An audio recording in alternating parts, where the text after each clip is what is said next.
Assalamualaikum warahmatullahi wabarakatuh. Saya Muhammad Gifari Farel Nugraha, kelas 12 MIPA 1, nomor absen 19.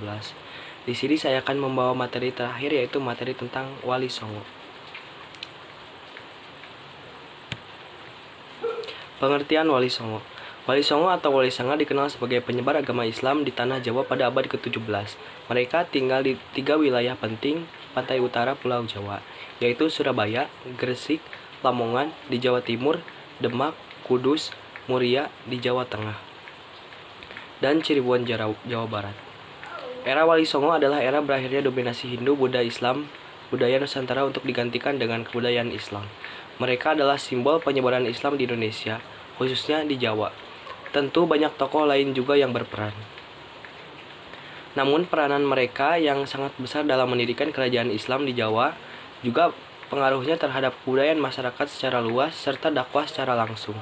Mereka para Wali Songo ini lebih banyak disebut dibanding yang lain. Di antara ke-9 wali tersebut, nomor 1 diantaranya adalah Maulana Maghribi. Nama aslinya adalah Maulana Malik Ibrahim. Diperkirakan lahir di Uzbekistan, Asia Tengah. Daerah yang dituju pertama kali yakni Desa Sembalo, desa yang masih berada dalam wilayah kekuasaan Majapahit. Desa Sembalo sekarang adalah Desa Leran, Kecamatan Manyar, 9 km utara dari kota Gresik. Selesai membangun pondokan tempat belajar di agama di Leran, ia wafat pada tahun 1419. Makamnya terdapat di Kelurahan Gapuro Sukililo, Kecamatan Gresik, Kabupaten Gresik, Jawa Timur. Yang kedua yakni Sunan Ampel. Semula bernama Raden Rahmat dan merupakan putra dari Syekh Maulana Malik Ibrahim. Sunan Ampel datang ke Pulau Jawa pada tahun 1443 Masehi bersama adiknya Sayyid Ali Murtado. Nama Ampel diambil dari daerah bernama Ampel Denta, daerah rawa yang dihadiahkan Raja Majapahit kepadanya. Di tempat inilah ia memulai aktivitasnya mendirikan pesantren Ampel Denta dekat dengan Surabaya. Ia wafat pada tahun 1491 Masehi dan dimakamkan di sebelah barat Masjid Ampel, Surabaya.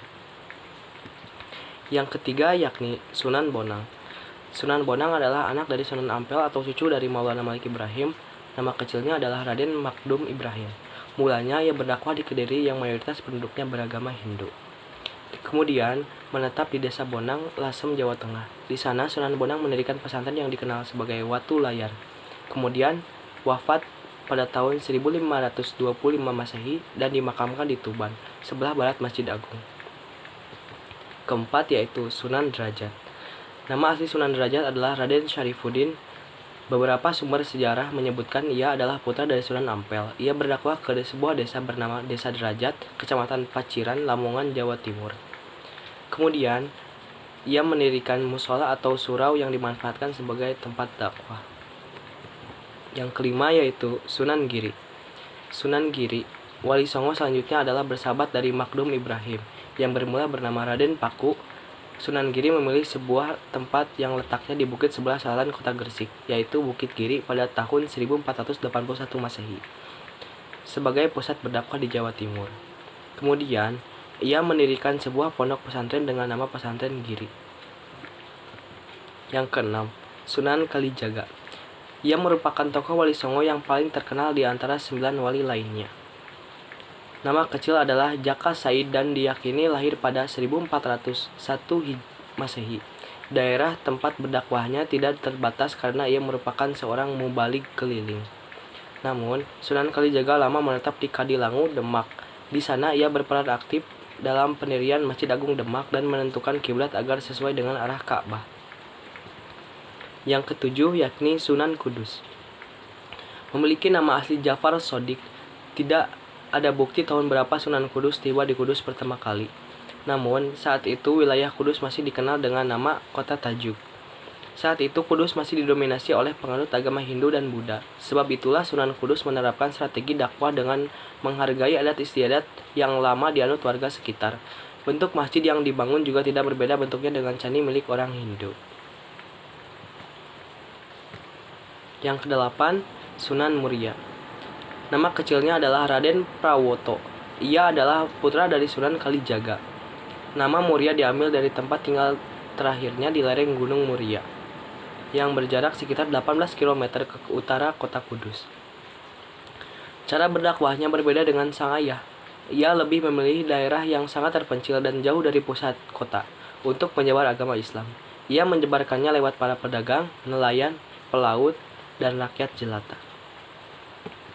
Selanjutnya yang terakhir yaitu yang ke-9, yaitu Sunan Gunung Jati. Mulanya bernama Syarif Hidayatullah. Ia mendapat tugas untuk berdakwah di daerah Cirebon. Di sana, Gunung Jati mendirikan kerajaan Cirebon dan melepaskan diri dari pengaruh Pajajaran. Terakhir, Sunan Derajat pernah berkata, Laksimataning subrata tanipta marang pringgabayaning lampah. Dalam perjalanan untuk mencapai cita-cita luhur, kita tidak peduli dengan segala rintangan. Atur nuhun, mungkin cukup sekian yang dapat saya sampaikan. Mohon maaf masih banyak kekurangan. Billahi taufiq wal hidayah. Wassalamualaikum warahmatullahi wabarakatuh.